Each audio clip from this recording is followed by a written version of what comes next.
Hola familia, ¿cómo están? Espero que estén muy bien. Muchas gracias por seguir siempre, cada semana, fielmente siguiéndonos y damos gracias a Dios por eso, damos gracias a Dios por ustedes. Antes de iniciar la enseñanza, considero que es necesario hacer una pausa. ¿Y por qué considero que es necesario hacer una pausa? Porque hay que reconocer lo que nuestro Dios ha venido haciendo en nuestro país estas semanas. Nosotros hemos venido viendo cómo considerablemente han bajado algunos contagios de este virus que nos ha tenido muy abrumados, nos ha tenido preocupados. Entonces, yo creo que es necesario hacer una pausa hoy para reconocer esa fidelidad de Dios, para reconocer que Él es bueno, para reconocer que Él se ha acordado de nuestro país. Y yo quiero invitarle a eso también, a que en este tiempito usted medite en eso y reflexione y en su corazón usted le agradezca a nuestro Dios, porque Él ha tenido cuidado de nuestro país. Podríamos nosotros pensar que, y bueno, y pareciera que todo y que las cosas pronto van a volver a la normalidad, entre comillas, en normalidad, porque sabemos que la normalidad no va a ser de la misma manera en que venía la sociedad trabajando.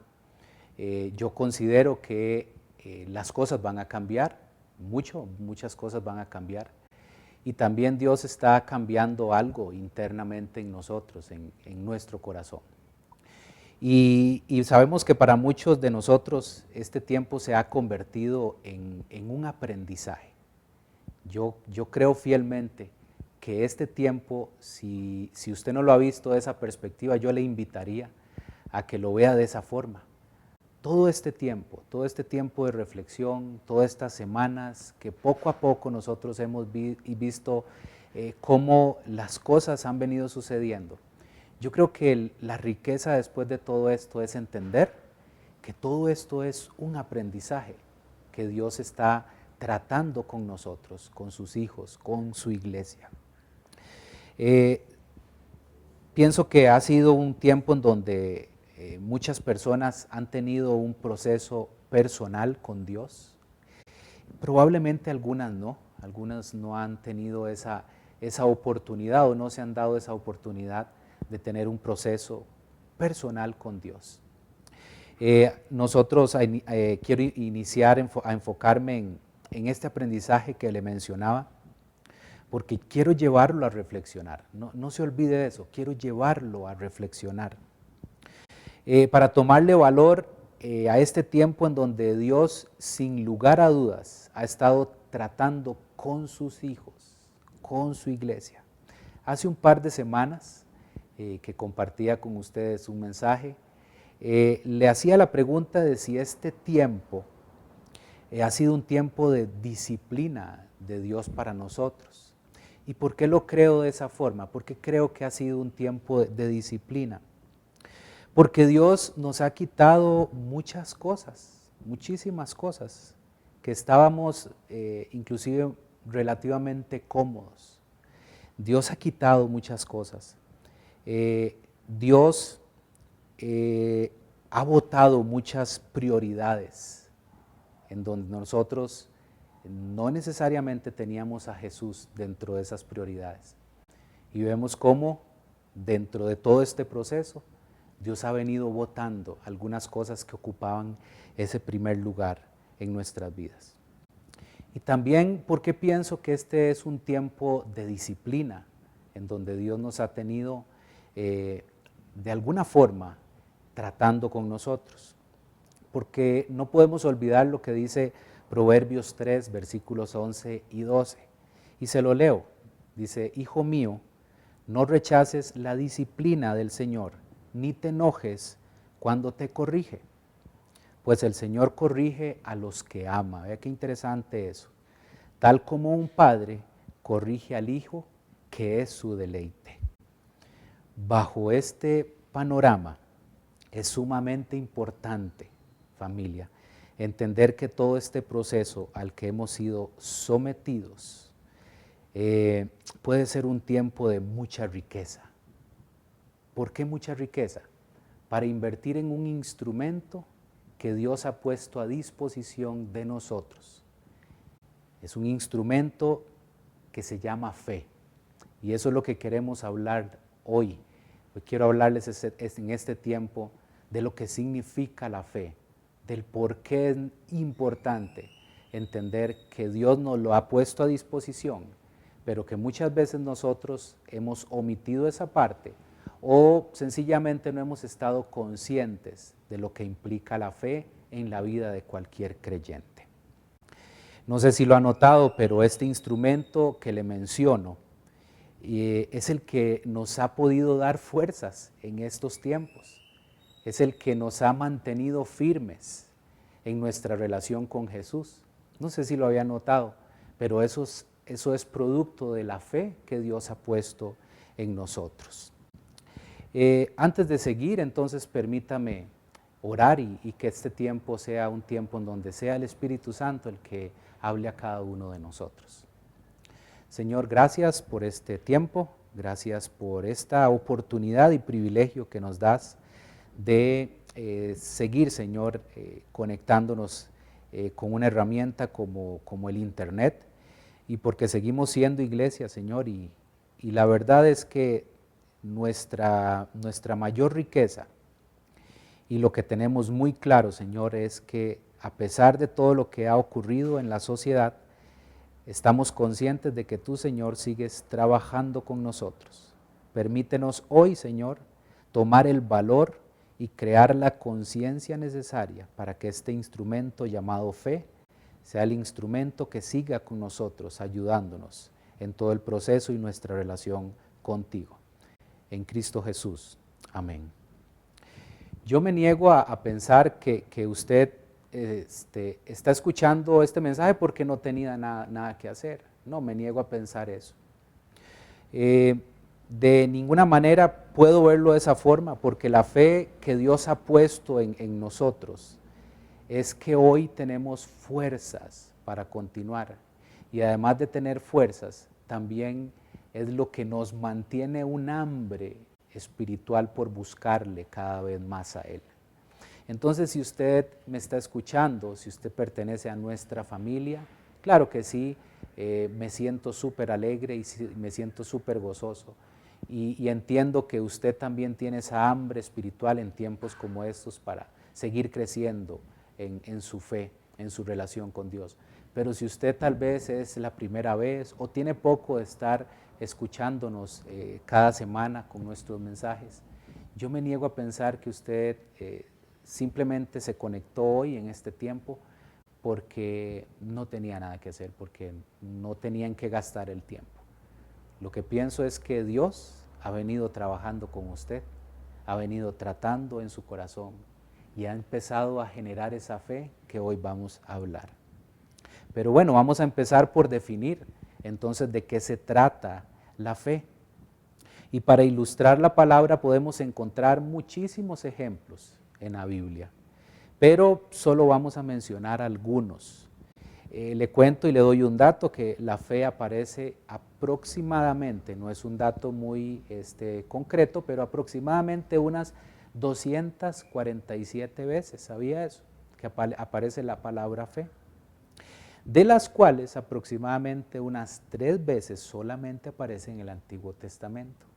Una vez aparece en un salmo y el resto de veces que aparece está en el Nuevo Testamento. Fue una palabra que el mismo Jesús, nuestro Maestro, mencionó varias veces. De hecho, si usted lo recuerda, es una palabra y fue una palabra que Jesús usó muchísimo para confrontar a sus discípulos. No sé si lo recuerda, pero siempre cuando ellos tenían temor, cuando tenían dudas, cuando no tenían mucha claridad con las cosas, siempre Jesús les reclamaba que eran hombres de poca fe. Vean ustedes que entonces nuestro Maestro la utilizó muchísimas veces.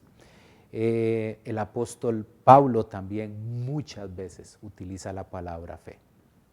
También le cuento que la fe es fruto del Espíritu Santo. Y preste atención a eso, téngalo ahí bien presente, porque ahora vamos a profundizar un poquito más. Allá en Gálatas 5:22 encontramos que la fe es fruto del Espíritu Santo. Y también una forma muy puntual, diría yo, de entender la fe, la encontramos en el famoso versículo en Hebreos 11:1. Nos da una clara perspectiva de lo que significa la fe. La fe es la confianza de que en verdad sucederá lo que esperamos. Es lo que nos da la certeza de las cosas que no podemos ver. Pero vean qué interesante que el autor de Hebreos, antes de llegar a este punto, al capítulo 11, verso 1, él da un contexto de qué se trata esta confianza de las cosas que sucederán, de lo que estamos esperando. Tener esa certeza de las cosas que no podemos ver, ¿de qué se trata? Lo que el autor de Hebreos estaba queriendo que nosotros entendiéramos un día como hoy. Los versículos anteriores, de hecho, él viene escribiendo lo siguiente, en el capítulo 10, versículo 37. Dice, pues dentro de muy poco tiempo, aquel que viene, vendrá sin demorarse. Mis justos vivirán por la fe, pero no me complaceré con nadie que se aleje. Pero nosotros no somos de los que se apartan de Dios hacia su propia destrucción. Somos los fieles y nuestras almas serán salvas. Vean qué interesante este contexto antes de llegar al famoso versículo de Hebreos 11:1. Sí, nosotros creemos que dentro de muy poco tiempo nuestro Jesús regresará. Y esa es nuestra confianza. Estamos esperando su regreso. Él dice, el autor de Hebreos dice que no se demora, no se tarda. Y eso me da mucha confianza. Bueno, eso es un buen ejemplo de la fe. Todavía no hemos visto a nuestro Maestro regresar, pero seguimos confiando en que Él volverá por nosotros. Y el último ejemplo que quiero mencionar está en Hebreos también, pero en el versículo 6 del capítulo 11. Dice, vean qué interesante también de lo que habla acá la fe. Dice, de hecho, sin fe es imposible agradar a Dios. Todo el que desea acercarse a Dios debe creer que Él existe y que Él recompensa a los que lo buscan con sinceridad. Bueno, entonces, según parece el autor de Hebreos, nos dice que la fe es como una especie de requisito para acercarse a Dios, para poder agradarle. Es lo que está diciendo. Sin fe es imposible agradar a Dios. Bueno, le decía que la fe es un instrumento que Dios ha puesto a nuestra disposición para que en un tiempo como estos se puedan cumplir propósitos muy específicos. Y le voy a mencionar algunos de ellos. Y la pregunta que podríamos hacer en este momento es, ¿para qué me sirve entonces la fe en un momento como el que estamos viviendo? ¿Para qué?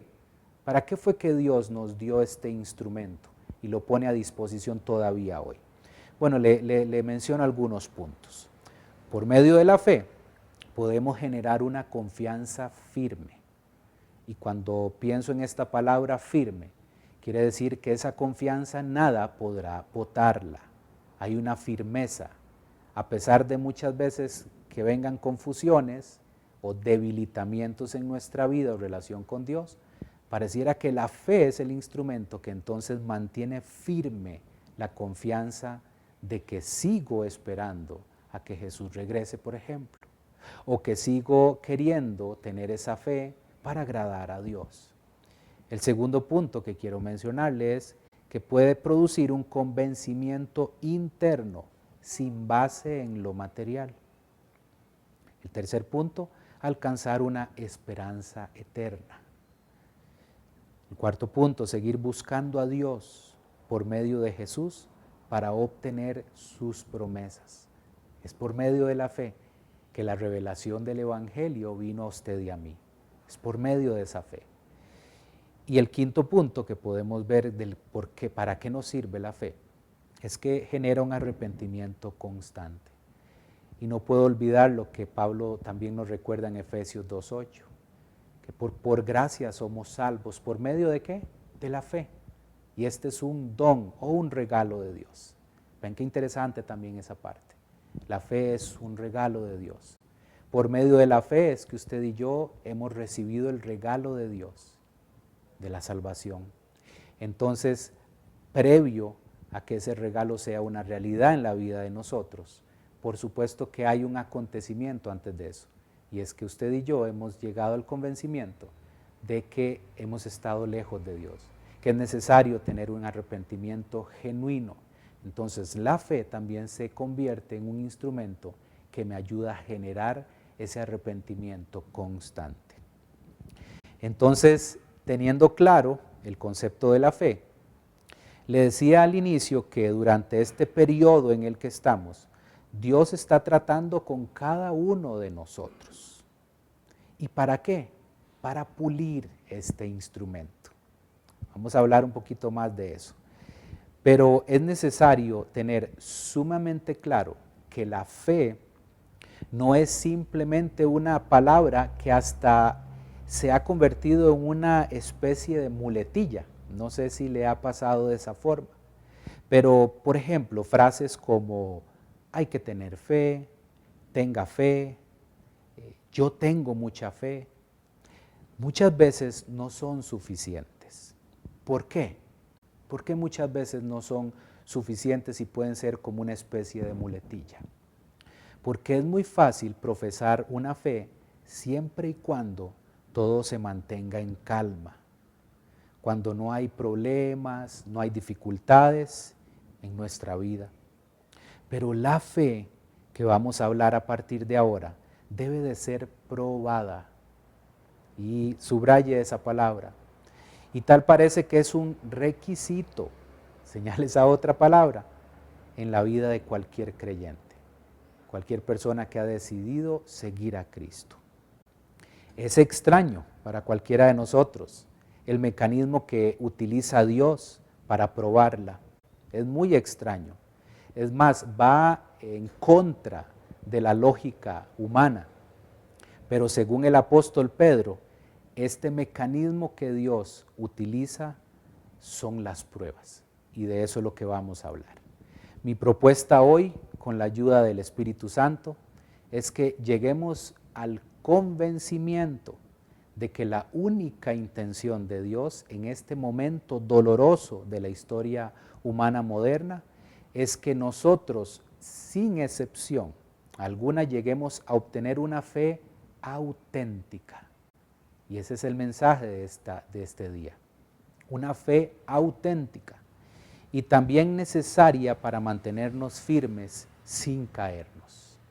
Si vamos muchas veces a tropezar y caeremos, pero nos levantaremos. Y eso es lo que Dios, dentro de su propósito eterno, quiere conseguir cuando somos probados en nuestra fe. Es por eso que el mensaje de hoy es entender que el propósito de Él es llevarnos hacia una fe auténtica. Mi propuesta hoy es que aprovechemos todo este tiempo en donde hemos estado por algunas semanas y estaremos por otras semanas más apartados de alguna forma. Vamos a estar aislados de la forma también de iglesia, de la familia de Dios. Pero mi propuesta hoy es aproveche este tiempo y véalo como que Dios está tratando con usted, conmigo, a título personal, y está puliendo este instrumento llamado fe. Es extraño, pero utiliza las pruebas, según el apóstol Pedro. Y vamos a leer, y este es nuestro texto de hoy, voy a leer unos versículos anteriores. Vamos a iniciar en la primera carta de Pedro, capítulo 1, y vamos a iniciar en el verso 3. Y vamos a ir hasta el verso 7. Dice que toda la alabanza sea para Dios, el Padre de nuestro Señor Jesucristo. Es por su gran misericordia que hemos nacido de nuevo, porque Dios levantó a Jesucristo de los muertos. Ahora vivimos con gran expectación y tenemos una herencia que no tiene precio, una herencia que está reservada en el cielo para ustedes, pura y sin mancha, que no puede cambiar ni deteriorarse. Por la fe que tienen Dios los protege con su poder hasta que reciban esta salvación, la cual está lista para ser revelada en el día final, a fin de que todos la vean. Y preste atención acá a partir del verso 6. Así que alégrense de verdad. Les espera una alegría inmensa, aunque tienen que soportar muchas pruebas por un tiempo breve. Estas pruebas demostrarán que su fe es auténtica. Está siendo probada de la misma manera que el fuego prueba y purifica el oro, aunque la fe de ustedes es mucho más preciosa que el mismo oro. Entonces su fe, al permanecer firme en tantas pruebas, les traerá mucha alabanza, gloria y honra en el día que Jesucristo sea revelado a todo el mundo. Muy bien, antes de llegar entonces a nuestros textos claves de hoy, es necesario también hablar de algunas cosas que Pedro y algunos puntos que está dejando muy claros antes de llegar y profundizar un poquito más en mi propuesta con este mensaje. Pedro empieza por recordar que por medio de la misericordia de Dios Padre, expresada en Jesús, ha sido generado un nuevo nacimiento en nosotros. Me encanta recordar todos estos puntos porque son fundamentos en la fe. Es necesario recordar que Jesús, por medio de él, usted y yo hemos tenido un nuevo nacimiento. Pedro personalizó la relación íntima del cristiano con el Dios del universo, con el Dios creador, a través de su Hijo. En esos versículos del 3 en adelante está recordándonos esto. Una verdad que es importantísima, que los cristianos necesitamos recordar en medio del sufrimiento. Muchas veces cuando nosotros somos sometidos y estamos en un momento de sufrimiento, de prueba, es necesario siempre tener nuestra mirada puesta en Jesús, no olvidar eso. Hoy recordamos que es necesario vivir también expectantes de una herencia, y esta herencia que habla el apóstol Pedro dice que no tiene precio, que es pura, que no tiene mancha, que no se deteriora. Me parece súper importante recordar también estos conceptos. Esta herencia está reservada en el cielo. Eso me encanta también, me llena de esperanza. Aunque muchos de nosotros estamos expectantes de todo lo que está sucediendo y que todo lo que está sucediendo se solucione de la mejor manera, creo que también es importante diferenciar dos puntos. A pesar de eso, de la expectación que tenemos de que todo esto se solucione de la mejor manera, hay dos puntos. El primer punto es que aunque todo se solucione y vuelva a la normalidad, la maldad humana no se va a solucionar. Eso tenemos que tenerlo claro. Pero también hay otro punto que quiero diferenciar con la propuesta de Pedro. Vivir a la expectativa de lo realmente trascendente y decidir por desprendernos de lo que está sucediendo en este mundo y enfocarnos en esta herencia eterna que habla Pedro, o sea, de la salvación que Dios preparó de antemano para todos aquellos que hemos confiado, que hemos creído y que hemos declarado a Jesús como nuestro Señor y como nuestro Salvador. Piensen un momento en eso. Yo creo que es necesario a veces hacer pausas y no preocuparnos de más, no permitir de que todos los ataques que estamos recibiendo de la sociedad, de la prensa, de las noticias, yo creo que es necesario hacer la pausa y dejar en algunos momentos eso de lado, sí informarnos, porque es responsable informarnos de las medidas que se tomen, de hacia dónde vamos como país, como mundo, pero creo que el pasar la línea del preocuparnos de más, yo creo que eso nos podría desgastar. Enfoquémonos en la herencia que Pedro está hablando, una herencia eterna. Me llama mucho la atención que en el versículo 5 Pedro menciona que por la fe que tenemos, Dios nos protege con su gran poder hasta recibir esta salvación. Vean qué importante esto también. Dios nos protege con su gran poder hasta recibir esta salvación. Dios no solo protege la herencia, sino que mantiene seguro y mantiene firme al creyente, a usted y a mí, Nadie puede robar ese tesoro, un tesoro que tenemos nosotros los que hemos decidido seguir a Jesús, y nadie puede descalificarnos de recibirlo. Es por su gracia, es por su misericordia que hemos sido alcanzados por Él. El versículo 6, que es donde vamos a profundizar un poquito, dice Pedro, así que alégrense de verdad. Vean qué concepto alegrarse. Vamos a ver de qué hay que alegrarse. Les espera una alegría inmensa, aunque tienen que soportar muchas pruebas por un breve tiempo. Subraye eso, subraye soportar muchas pruebas.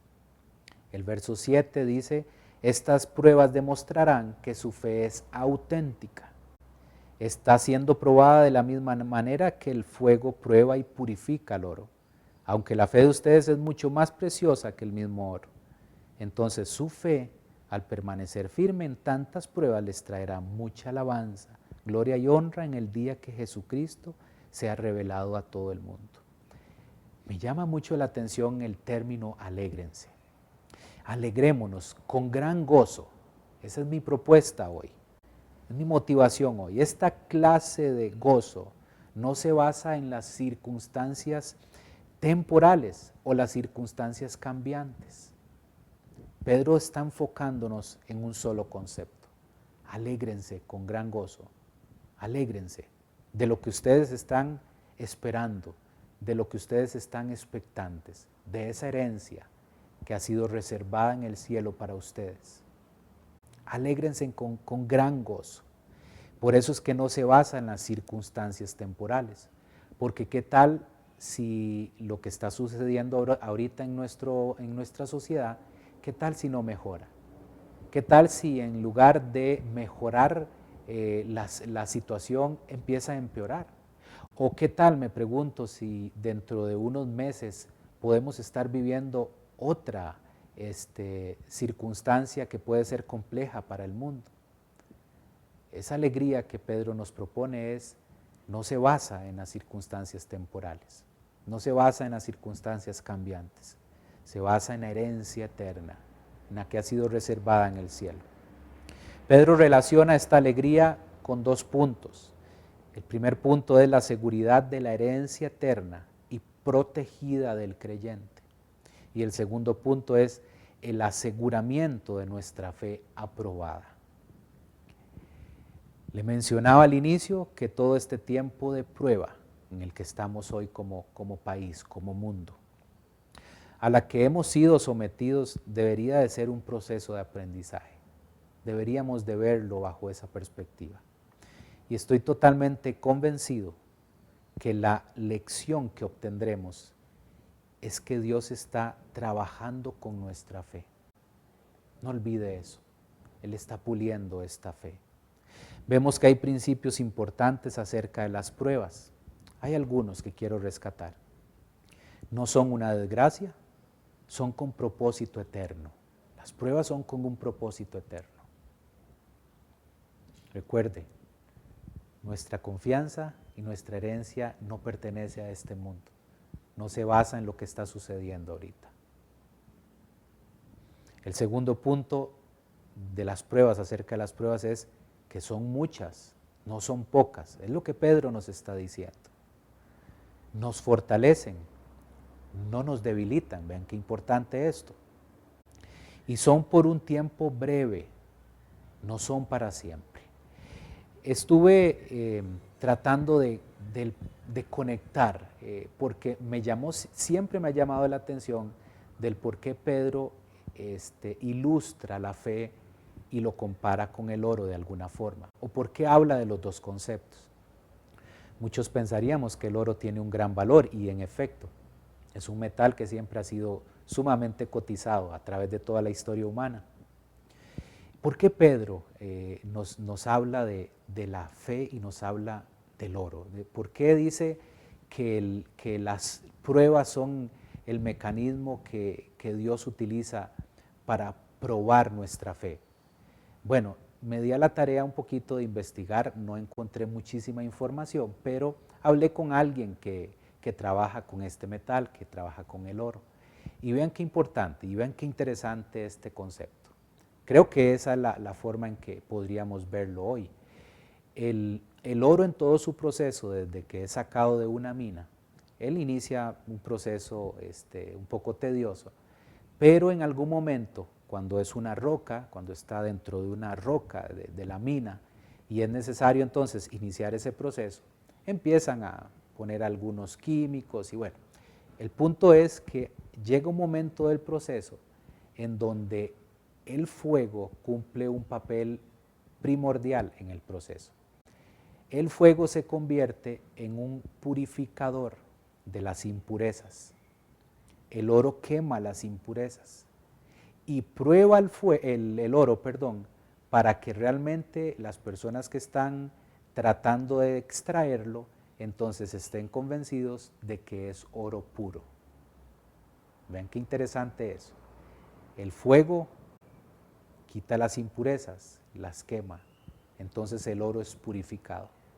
Pero Pedro nos dice que nuestra fe tiene mucho más valor que el oro. Y por eso es que ilustra entonces el por qué entonces la fe y la prueba se convierte muchas veces en ese fuego que necesita purificar nuestra fe, quitar algunas impurezas que estorban en nuestra fe. Y voy concluyendo. Así que el propósito de Dios al permitir las pruebas consiste en confirmar la realidad de la fe, la realidad de cada uno de nosotros, pero con un beneficio inmediato, que esa prueba de fuego es más para el creyente que obviamente para Dios. La prueba es para nosotros, es para purificar nuestra fe, para eliminarle las impurezas. Y si un creyente sale aprobado o aprobada y no deja de confiar en el Señor, puede estar seguro que su fe es auténtica. Y vemos un par de ejemplos, y quiero mencionárselos, de la historia de Abraham y la historia de Job. Rápidamente los vemos. Abraham, ¿qué fue lo que Dios le pide? Que le sacrifique, que le entregue a su hijo Isaac. Y usted puede encontrar la historia ya en Génesis capítulo 22, en donde puedo imaginarme, siempre me he imaginado esa escena en donde Abraham va triste, va angustiado con su hijo a buscar el lugar donde Dios le había dicho que lo llevara para que se lo entregara en sacrificio. Una prueba difícil. No podría imaginarme para muchos de nosotros lo que implica una prueba de ese nivel. Y Abraham iba en obediencia, dispuesto, en medio de la prueba, a cumplir un propósito eterno. Y llega un momento en donde en el versículo 12 le dice Dios a Abraham: no pongas tu mano sobre el muchacho, dijo el ángel. No le hagas ningún daño, porque ahora sé que de verdad temes a Dios. No me has negado ni siquiera a tu hijo, tu único hijo. Una prueba para purificar la fe. Una prueba para purificar la fe y además llevarla a que esa fe sea auténtica. Y el otro ejemplo que vemos también, que quiero mencionarles, es Job. También conocemos la historia de Job. Todo le fue quitado en un abrir y cerrar de ojos. Su familia, sus bienes materiales, todo le fue quitado. Y en el capítulo 1, verso 22, dice: a pesar de todo, Job no pecó porque no culpó a Dios. Job también sometido a una prueba para muchos de nosotros que podría ser imposible de cumplir. Pero en medio de esa prueba Dios estaba purificando la fe de Job, llevarlo a una fe auténtica. Termino diciendo que al parecer a la mayoría de los creyentes se les permite atravesar por valles emocionales y espirituales, cuyo propósito es probar su fe en el crisol del fuego, en ese crisol del fuego. ¿Por qué? Porque la fe ocupa el primer lugar en la lista de prioridades de Dios. La fe necesita ser la número 1 en esa lista de prioridades suya y mía. Y le propongo lo siguiente, aunque suene un poco extraño, pero inicie a ver las pruebas como un privilegio y no como una desgracia. Porque por ellas podemos ver que Dios sigue puliendo nuestra fe. Y esta fe que Dios está apuntando en crear en usted y en mí, nada ni nadie, a pesar de lo que ocurra, nos la podrá robar, nos la podrá quitar. El resultado final de Dios es generar una fe auténtica, única, que no tenga imitaciones, que no hayan copias, solamente una fe que tenga la certeza y la confianza de que Dios ocupa el primer lugar en nuestra vida, que Jesús es el único camino para llegar al Padre y que esa fe es el instrumento que Dios ha puesto a disposición de nosotros para ser el aliado en esta carrera que se llama fe, en esta carrera cristiana.